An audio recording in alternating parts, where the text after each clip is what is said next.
حبايبي، دي اكلتنا النهارده، سفرتنا النهارده المحاشي باشكالها.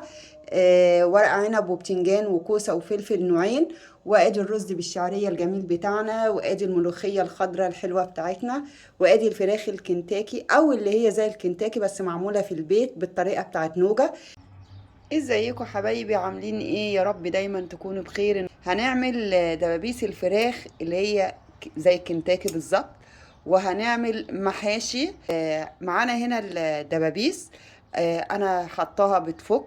هحط عليها ملح وليمون عشان الزفارة.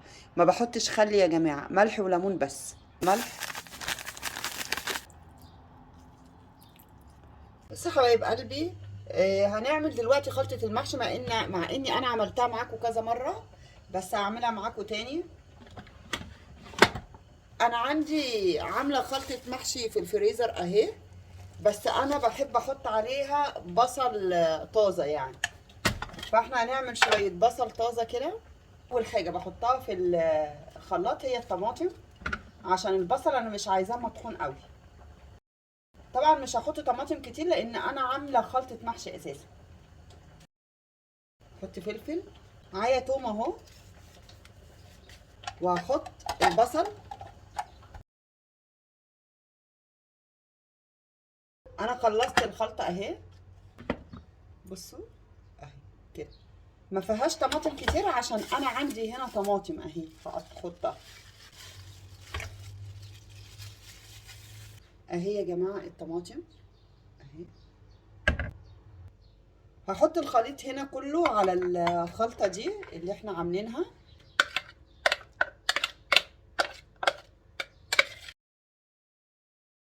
طبعا احنا محيقين يعني حاطين التوابل للخلطه اللي هي الاساسيه، بس انا هزودها ملح،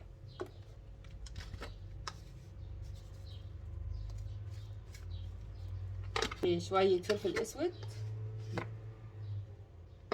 كمون، احط شويه كزبره ناشفه.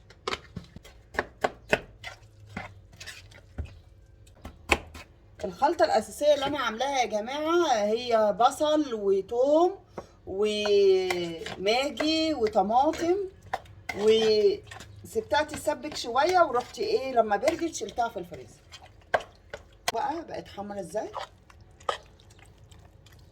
فلما حطيت عليها البصل ده اتفرجوا على الطعم بقى في المحاشي بالذات يعني. يا جماعة احط الخضرة عليها. بسم الله.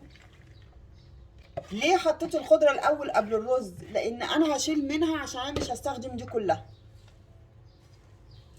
لما بتحطيها بالخضره، الخلطه كلها كده بالخضره في الفريزر، تيجي تطلعيها تسيبيها تسيح براحتها، وبعد كده تستخدميها للمحشي اكنك لسه عاملاها حالا، عشان هي محتاجه شويه زيت.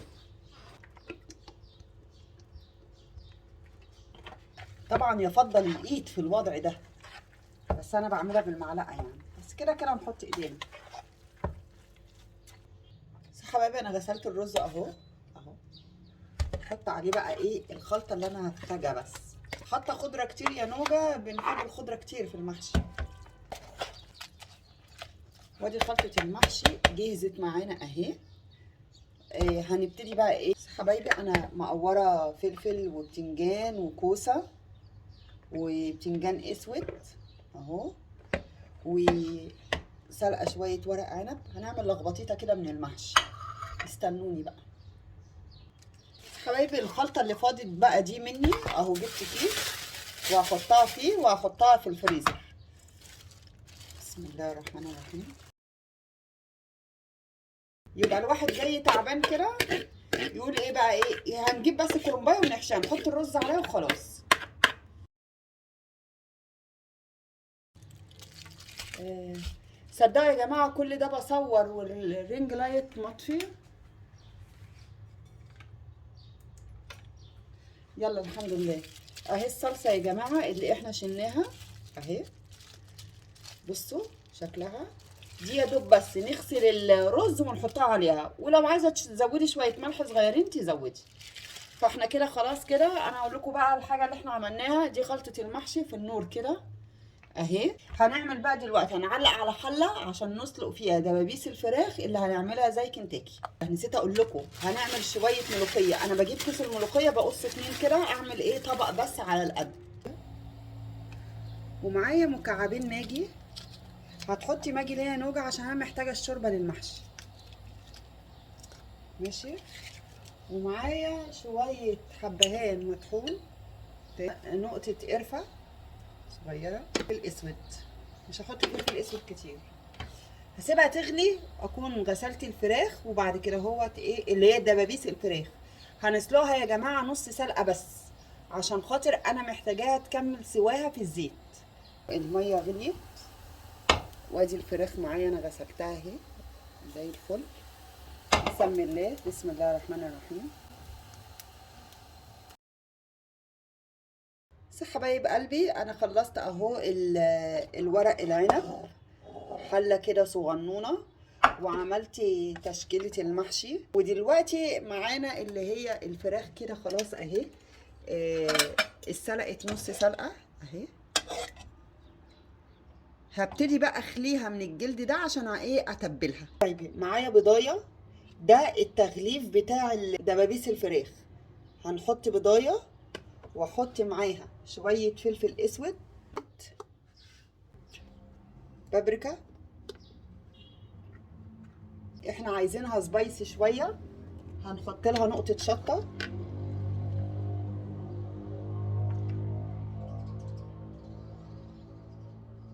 ملح، شويه لبن. بصوا يا حبايبي، احط نقطه صغنونه بهارات فراخ، مش هكتر عشان ما تبقاش هي اللي غالبه على طعم الفراخ يعني. توم باودر، توم باودر، فين بقى التوم؟ بصل باودر شويه حلوين كده، بصل. اللون الطعام اللي هو صغنونه جدا. وبكده خلصت الخلطه اللي انا هتبل فيها الفراخ. خليكم معايا، بصوا لونها من اللون اللي انا حطيته، الفراخ هتطلع اللون ده كده. انا معايا اللي هي الدبوس اهو، انا بخليه كده اهو كده. انا قلت ايه اوريكم واحد معايا عشان خاطر ايه تشوفوه، وهخلي بقى الباقي وارجع لكم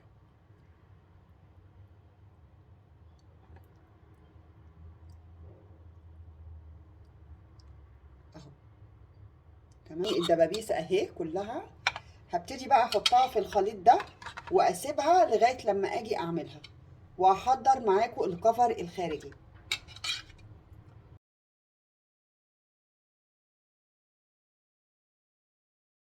معايا هنا دقيق، هاخد 3 معالق بس. ماشي. وهاخد هنا، جيت اجيب نشا لقيته فاضي. هاخد معلقه كبيره كده نشا، واخد تقريبا معلقه ونص بس كده. الكميه دي للعدد الحاجه القليله اللي انا عاملاها دي، لكن انت اصلا لو انت الكميه كبيره بتكتري براحتك. الحاجه اللي احنا هنغلف بيها الفراخ. بصي يا حبايب قلبي، انا خلاص اهو هعلق بقى على المحشي. بسم الله.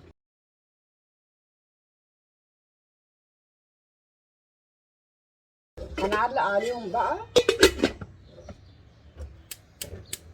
بسم الله. وهنعمل بقى الملوخيه. هنحط حته تومه معاها، كزبره ناشفه معاها. الشوربه غليت اهي.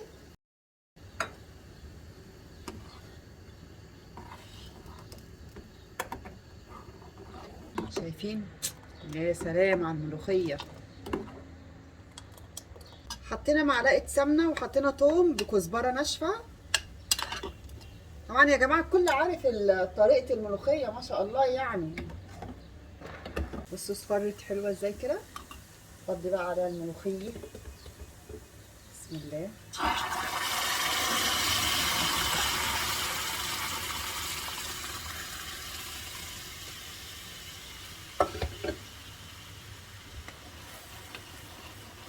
بسم الله الرحمن الرحيم.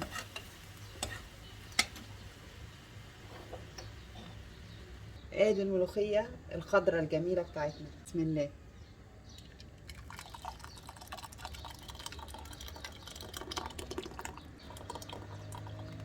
الله عليها، الله الله الله. حله على النار وحطيت شويه شعريه وشويه زيت. اصفرت الشعريه يا جماعه، نحط الرز.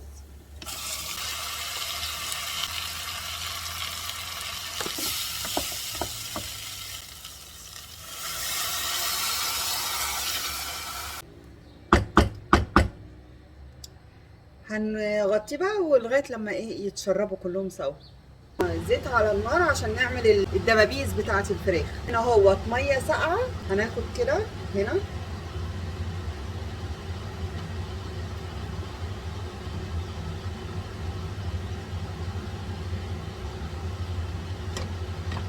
تمام، وهناخد الميه اهي هنحط فيها دي كده ثواني بس كده،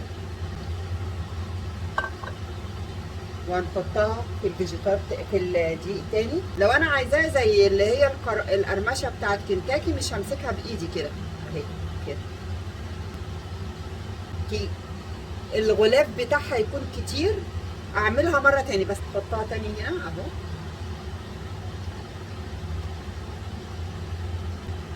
احطها في الدقيق تاني، بس مش هحطها بقى في الميه الساقعه.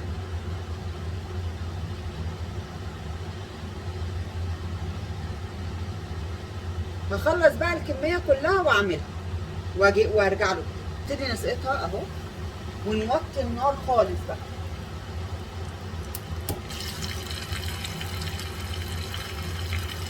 حبايبي، دي وصفة، دي اكلتنا النهارده، سفرتنا النهارده المحاشي باشكالها.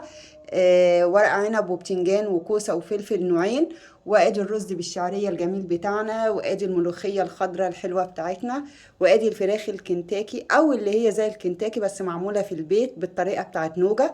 يا رب تكون وصفتي النهارده عجبتكم، ولو عجبتكم ما تنسوش تدعوا لي بدعوه حلوه وتدوسوا لايك وتشتركوا حبايب قلبي في القناه، لانها مش هتكبر غير بيكم. اشوفكم على خير، سلام عليكم حبايبي.